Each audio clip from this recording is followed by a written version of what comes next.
itu bukan sebuah barang berharga.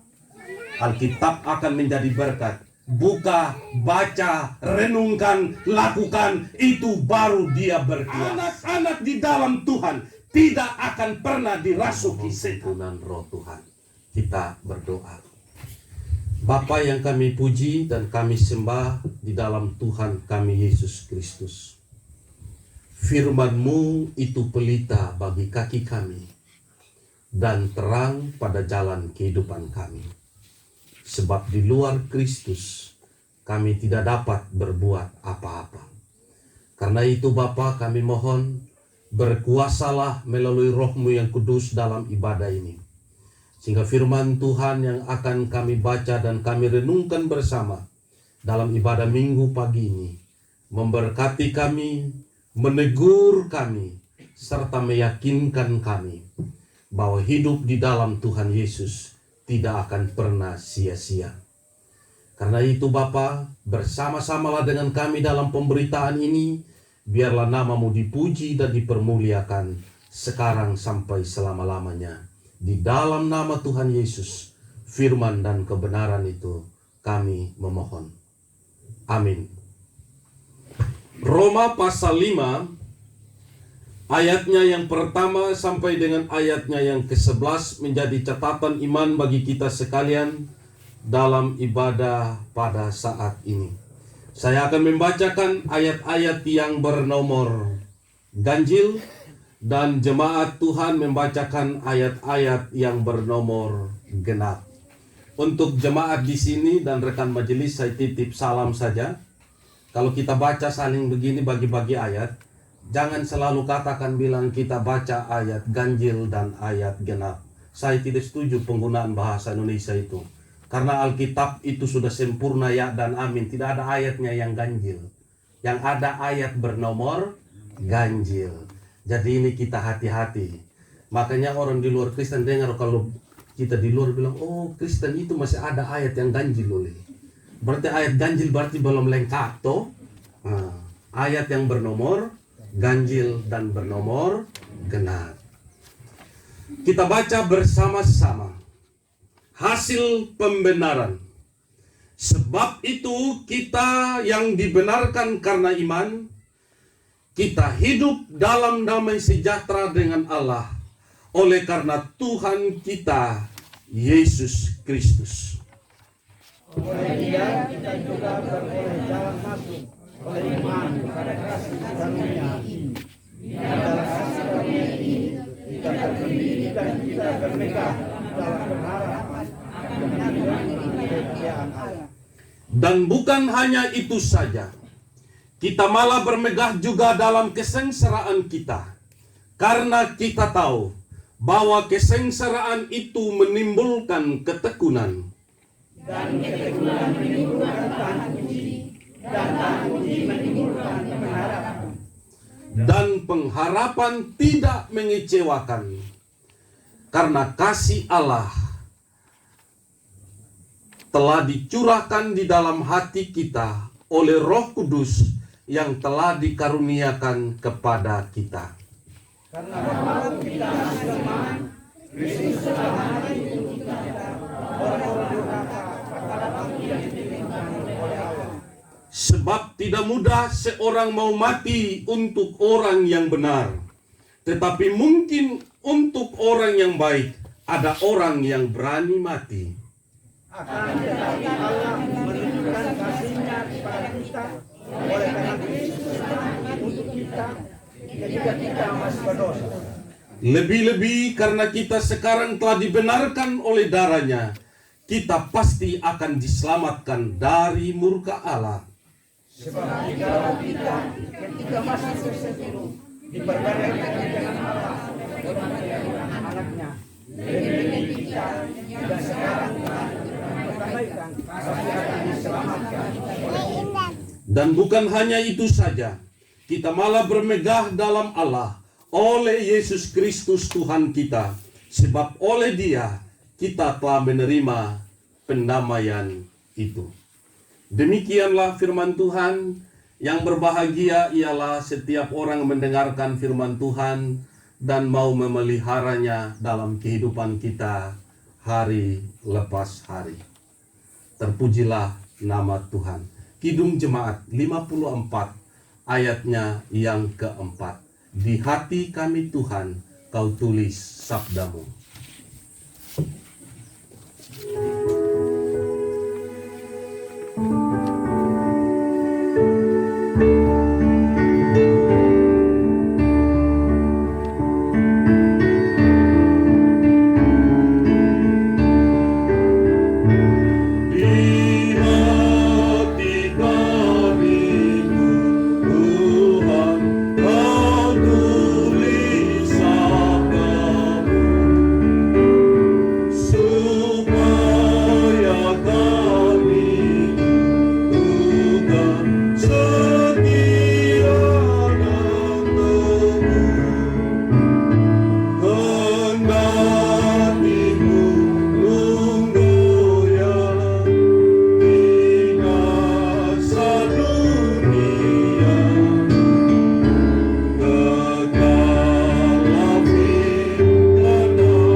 Bapak Ibu yang dikasih Tuhan, salam untuk kita semua.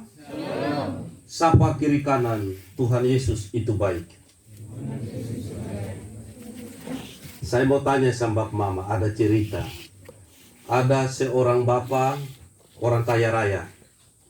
Dia pergi ke showroom untuk membeli mobil. Mobil itu harganya 1,5 miliar cash. Biasanya barang-barang yang dibeli cash ada hadiah langsung. Hadiah langsungnya ialah karena mobil mahal, maka hadiah langsungnya 1 unit motor Yamaha Vision.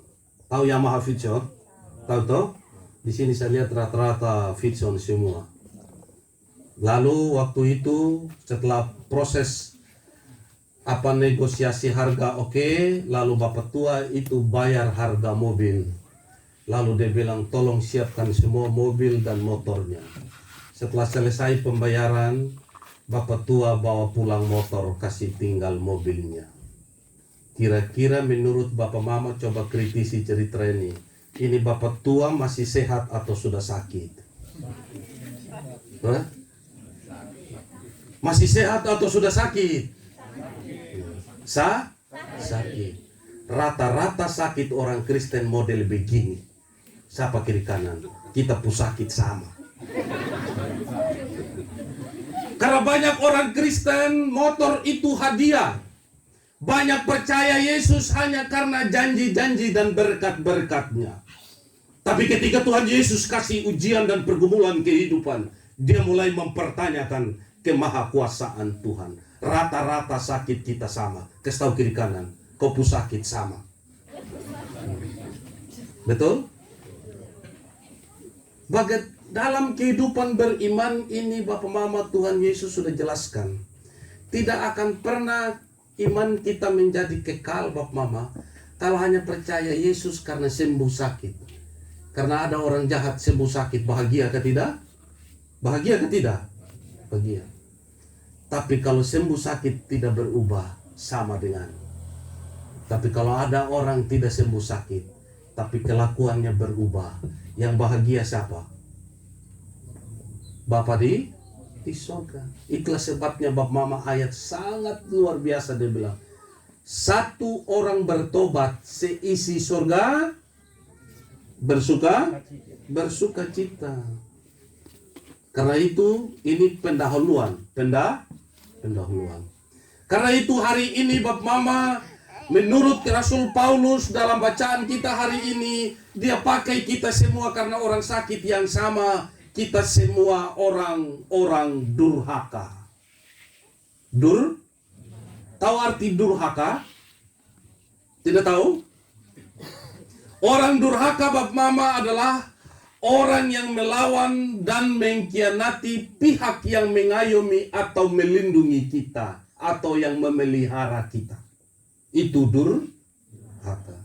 Dan kalau ada orang tua bilang ini anak-anak durhaka, karena kau anak bisa kau pukul kau orang tua, itu durhaka. durhaka. Jadi kalau ada yang salah paham dengan teman, itu bukan orang durhaka. Salah paham di gereja bukan durhaka, berantam namanya. Amin. Kalau bakalah itu berantam. Tapi kalau seorang anak kurang ajar terhadap orang tua, itu baru namanya durhaka. Itu arti durhaka. Menurut Alkitab, kita ini orang durhaka. Kenapa, Bapak Mama? Allah menciptakan kita, mengasihi kita, mengayomi kita, memelihara kita dengan kasih yang tak bersyarat. Tapi seringkali kita menyakiti dia, mengkhianati dia, sehingga kita inilah disebut hari ini orang durhaka. Saya mau tanya sama Bapak Mama, sekarang kita ini anak Tuhan atau anaknya siapa? Atau anaknya setan? Anak Tuhan. Kalau anak Tuhan, saya tanya lagi, kita yang takut setan atau setan takut kita? Atau kita dan setan saling bakas takut? Kalau anak Tuhan berarti siapa? Setan takut? Memang Bapak Mama secara iman setan takut kita. Tapi kenyataannya kita takut. Coba lihat kiri kanan. Ibu-ibu dan saya khotbah di mana-mana saya selalu sampaikan ini. Kenapa Tuhan bilang kita anak durhaka? Karena selalu mengkhianati dia. Bapak Mama, Mbak Mama di sini banyak yang hamil, pernah hamil muda? Sudah pernah? Coba angkat tangan siapa belum menikah di sini? Kalau anak-anak tidak apa-apa, itu belum saatnya. Yang sudah umur tapi belum menikah, ada belum Oi, kasihan, lebih cepat, lebih baik. Ya. Kalau anak-anak jangan angkat tangan, belum waktunya. Jadi Bapak Mama, coba tanya ibu-ibu yang hamil muda. Kalau keluar jam 6 sore, kira-kira apa yang selalu dibawa oleh ibu-ibu yang hamil muda? Kenapa bawa pisau? Betul Bapak Mama, kenapa bawa pisau? Supaya setan jangan ganggu. Bahkan bawa paku. Bahkan paku sumber karat taruh di konde. Saya kasih tahu hari ini, mamaku, rambut itu mahkota bukan toko bangunan. Amin. Dan yang kedua, setan tidak takut kau pun pisau dan paku. Tuhan Yesus saja anak Allah, setan bisa cobai. Betul? Kasih tahu kiri kanan, apalagi kau.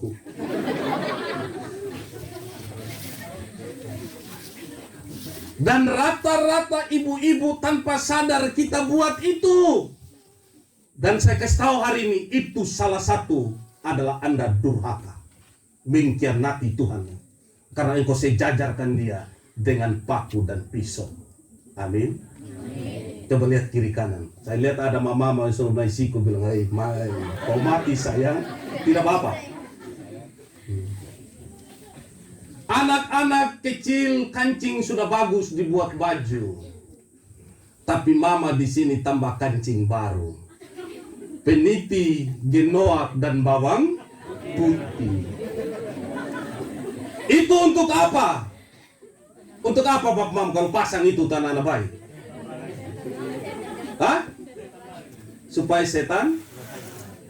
Saya kasih tahu hari ini, setan takut kau pun bawang putih. Dia hanya bisa dipakai kasih enak makanan dan kasih turun tensi, orang bilang begitu. Kalau untuk setan dia tidak takut itu. Tapi sering kita lakukan? Sering. Bahkan ada lagi yang gaya modern kekristenan. Apa itu Bapak Mama? Mama kerja di dapur, anak tidur supaya jangan diganggu setan, ambil Alkitab taruh dekat kepala. Saya kasih tahu hari ini, Alkitab itu bukan sebuah barang berharga. Alkitab akan menjadi berkat. Buka, baca, renungkan, lakukan, itu baru dia berkuasa. Amin.